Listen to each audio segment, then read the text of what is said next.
Welcome students. एक बार फिर से आपका स्वागत है। इंडियन पॉलिटी हम लोग लेके चल रहे थे, भारत का संविधान तथा प्रशासन। इसमें हम लोगों ने लास्ट क्लास जो करी थी वो करती भारतीय संविधान के प्रमुख स्रोत और उनके जो संविधान निर्माण के लिए बनाई गई समितियां। लेकिन आज जो हमारा रहेगा वो रहेगा संविधान के प्रमुख भाग और अनुच्छेद। पार्ट 1 इसलिए है क्योंकि भाग तो कंप्लीट हो जाएगा लेकिन अनुच्छेद कुछ संख्या ज़्यादा है, तो मैं सेकंड पार्ट में अनुच्छेदों को भी कवर कर लेंगे हम लोग। ठीक है, तो ये आज हमारी क्लास नंबर 4 रहेगी। तो बहुत इंपॉर्टेंट चैप्टर है हमारा ये। और एग्ज़ाम में जो है अनुच्छेद हो या भाग हो, इनके सुमेलित करने से हो कोई ना कोई क्वेश्चन एग्जाम में जरूर बन जाता है। कोई भी एग्जाम हो, चाहे वनडे एग्जाम हो, चाहे स्टेट पीसीएस हो, या चाहे आप यूपीएससी ही बात कर लीजिए, अनुच्छेदों से क्वेश्चन बन जाता है। ठीक है, तो पहले हम भाग को कवर करते हैं कि भारतीय संविधान के कितने भाग हैं। तो भारतीय संविधान को मूलतः 22 भागों में बांटा गया है। ठीक है, और 395 अनुच्छेद और 12 अनुसूचियाँ भारतीय संविधान में है। ठीक है, पहले तो आपको क्लियर चीज होनी चाहिए। तो भारतीय संविधान कितने भागों में बांटा गया, पहला क्वेश्चन हमारे सामने ये है। ठीक है, तो भारतीय संविधान को जो बांटा गया वो 22 भागों में बांटा गया है। ठीक है, तो पहला ऑप्शन बी ठीक हो जाएगा। नेक्स्ट क्वेश्चन की तरफ आगे बढ़ते हैं। निम्नलिखित में कौन सही सुमेलित नहीं है। अब भाग दिए गए हैं और कौन सा सुमेलित नहीं है। ठीक है, नागरिकता भाग 2 में है, बिल्कुल सही है। मौलिक अधिकार भाग 3 में है, बिल्कुल ठीक है। मौलिक कर्तव्य भाग 6A में ना होकर भाग 4 में है। ठीक है, मौलिक कर्तव्य भाग 4 का ए में है। ठीक है, 4 का ए में है। ठीक, यहाँ पे क्लियर आपको। और राज्य की परिभाषा है वो भाग 6 में है। तो यहाँ तक ये क्लियर है। तो हमारा जो ऑप्शन सी है ये सुमेलित नहीं है। ठीक है, अब आगे बढ़ जाते हैं नेक्स्ट क्वेश्चन की तरफ। अगला क्वेश्चन है, हमारे संविधान के किस भाग में 3 सोपानों में पंचायत बनाने की परिकल्पना की गई है। मतलब 3 सोपान मतलब त्रिस्तरीय पंचायत के गठन का प्रावधान हमारे संविधान के कौन से भाग में है। तो ये जो जिक्र है भाग 9 में इस चीज़ का जिक्र हो जाएगा। ठीक है, नेक्स्ट आगे देखते हैं।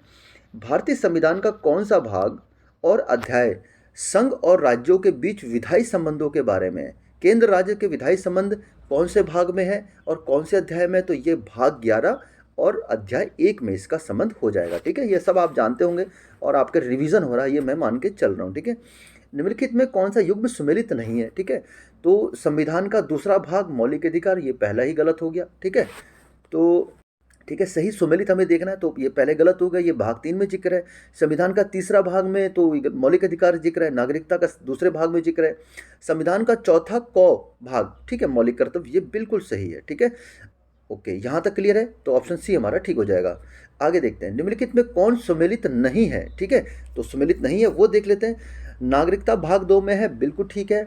और संघ राज्य क्षेत्र, ठीक है, संघ राज्य क्षेत्र जो है वो आपका भाग इसमें ना होकर, एक सेकंड, संघ राज्य क्षेत्र मतलब आपका जो हमारे यूनियन टेरिटरीज की बात कर रहा है। ठीक है, केंद्र शासित प्रदेशों की बात कर रहा है, वो भाग 7 में ना होकर भाग 8 में है। ठीक है, भाग 8 में उनका जिक्र किया गया है, तो यही सुमेलित नहीं है। नगर पालिकाएं बिल्कुल ठीक है, और निर्वाचन ये भी भाग 15 में बिल्कुल सही है। ठीक है, क्वेश्चन आगे, नेक्स्ट क्वेश्चन देखते हैं।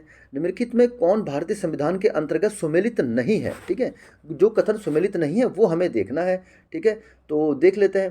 पंचायत भाग 9 में है, बिल्कुल ठीक है। नगर पालिकाएं भाग 9 के क में है, बिल्कुल भी ठीक है।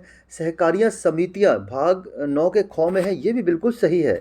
अब ये जो भाग 10 है ना, भाग 10 में अधिकरण का संबंध ना होकर अनुसूचित जातियां और जनजाति क्षेत्र संबंधी प्रावधान है भाग 10 में, और अधिकरण का जो प्रावधान है वो है भाग 14 के क में है, या 14 के ए में निहित है। ठीक है, तो हमारा सही सुमेलित कौन सा नहीं हो जाएगा, वो हो जाएगा ऑप्शन डी।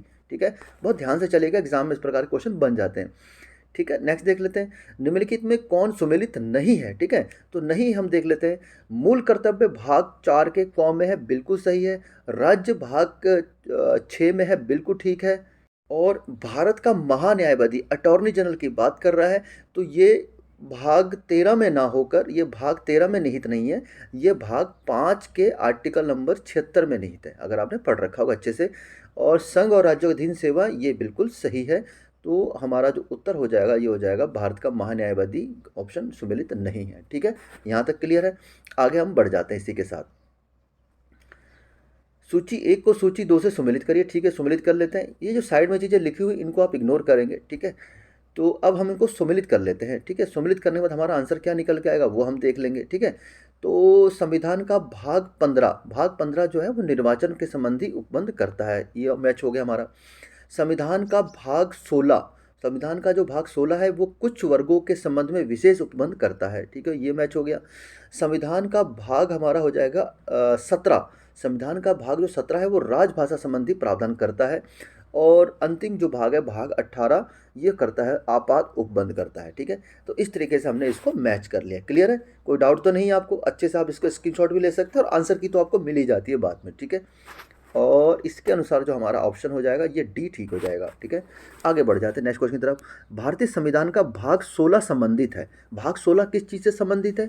तो भाग 16 जो आपका संबंध हो जाएगा वो हो जाएगा, मैंने अब जस्ट अभी आपको बताया है, कुछ वर्गों के लिए विशेष उपबंध की बात करता है। ठीक है, और अब हम कुछ अनुच्छेद देखते हैं, प्रमुख अनुच्छेद हमारे संविधान में जो निहित है। ठीक है, और इसको हम दो पार्ट में लेके चलेंगे। सेकंड पार्ट एक बार फिर से अनुच्छेद, और साथ में कुछ अनुसूचियां भी करेंगे हम लोग। ठीक है, तो देखते हैं प्रमुख अनुच्छेद कौन से हैं। तो भारतीय संविधान में मूलतः कितने अनुच्छेद हैं? तो ये 400 से अधिक अनुच्छेद हो गए हैं, आज वर्तमान की बात कर रही जा रही है। ठीक है, मूलतः 395 अनुच्छेद थे, अब वर्तमान में 400 से अधिक अनुच्छेद हैं, लेकिन 500 से कम है। ठीक है, इस चीज़ को ध्यान रखिएगा। तो लगभग 465 के आसपास ये पहुंच गई है। ठीक है, क्वेश्चन आपका ये ऑप्शन सी ठीक हो जाएगा। भारतीय संविधान में आरंभ में कितने अनुच्छेद थे? तो आरंभ अगर पूछा जाता है तो वो 395 है। ठीक है, ओके, अब इस चीज़ में सारी बातें क्लियर हो जाएंगी इस क्वेश्चन में। मूल संविधान में कितने भाग, कितने अनुच्छेद और कितनी अनुसूची, ये मूल संविधान की बात कर रहा है, वर्तमान में नहीं कर रहा है। ठीक है, वर्तमान में अनुच्छेद इसलिए बढ़ गए हैं कि वो अनुच्छेद के सब क्लॉजेस बहुत आ गए हैं। ठीक है, बहुत ज़्यादा अमेंडमेंट्स आए हैं। ठीक है, लेकिन मूलतः संविधान में 395 अनुच्छेद ही हैं। ठीक है, तो हमारे मूलतः संविधान में 22 भाग, 395 अनुच्छेद और 8 अनुसूचियां हैं। वर्तमान में भले अनुसूचियों की संख्या 12 पहुंच गई है, परंतु मूल संविधान में अनुसूची संख्या 8 ही थी। ठीक है, तो ये हमारा ऑप्शन ए ठीक हो जाएगा। आगे देखते हैं हम लोग, क्वेश्चन नंबर 6 है। ठीक है, सूची 1 को सूची 2 से सुमेलित करिए। ठीक है, सुमेलित कर लेते हैं। नए राज्यों का गठन, नए राज्यों का गठन जो जिक्र है वो संविधान के भाग कौन से में है? संविधान के भाग 1 में है और अनुच्छेद 3 के अंतर्गत आता है। ठीक है, अगर हमें किसी नए राज्य को मिलाना है तो वो आ जाएगा आपका अनुच्छेद 2 के अंतर्गत भाग 1 में। ठीक है, तो नए राज्य को गठन संविधान का अनुच्छेद 3, यहाँ तक क्लियर है। नागरिकता संबंधी प्रावधान जो भारतीय संविधान के भाग 2 में निहित है। ठीक है, मौलिक अधिकार जो संविधान के भाग 3 में निहित है। प्रशासनिक अधिकरण की स्थापना, ठीक है, तो वो 14 के ए में निहित है, वो 323 का ए हो जाएगा आपका। ठीक है, तो अधिकरणों की स्थापना, तो ये ऑप्शन इस प्रकार से हमारे सुमेलित हो गए। ठीक है, तो सुमेलित होने के बाद जो हमारा आंसर निकल के आता है वो आता है ऑप्शन ए। ठीक है, आगे हम लोग देख देखते हैं क्वेश्चन। राष्ट्रपति के सिफारिश के बगैर, very very most important question हम लिख लेंगे इसको। राष्ट्रपति की सिफारिश के बगैर कोई विधेयक जो कर लाता है विधायिका में नहीं रखा जा सकता। यह प्रावधान भारत के संविधान के किस अनुच्छेद में निहित है? ठीक है, तो यह जो निहित है यह हमारे अनुच्छेद 117 में प्रावधान है कि अनुच्छेद 110 के अंतर्गत के उपखंड क से घ में उल्लेखित है कर संबंधी प्रावधान। ठीक है, अनुच्छेद 110 के 1 में क से लेकर घ तक उल्लेखित है कर संबंधी प्रावधान, और इनका कोई भी राष्ट्रपति के सिफारिश के बिना इसको विधायिका में नहीं रखा जा सकता राष्ट्रपति के परमिशन के बगैर। तो ये कौन से आर्टिकल में जिक्र है? आर्टिकल 117 में इस बात का जिक्र है। ठीक है, वित्त विधेयकों के बारे में विशेष उपबंध किस अनुच्छेद के अंतर्गत आता है?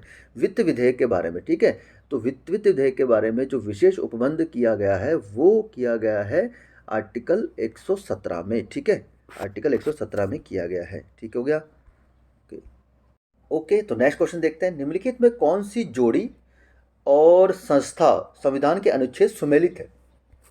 ठीक है, तो सुमेलित देखना है तो सबसे पहले हम सुमेलित वाले को देख लेते हैं। इनमें जो भारत का निर्वाचन आयोग अनुच्छेद 324 में, ये बिल्कुल हमारा ऑप्शन ठीक हो जाएगा। अच्छा, बाकी सुमेलित जो नहीं है उनको भी देख लेते हैं। 318 में किस बात का जिक्र है? लोक सेवा के सदस्यों और कर्मचारियों की सेवा शर्तों के बारे में विनिमय बनाने की शक्ति निहित है। ठीक है, तो ये अनुच्छेद 318 में निहित है। 332 में किस चीज़ का उल्लेख है? विधानसभाओं में अनुसूचित जातियों और जनजातियों के आरक्षण के संबंधित प्रावधान 332 में हो जाएंगे। और 351 में क्या किया गया?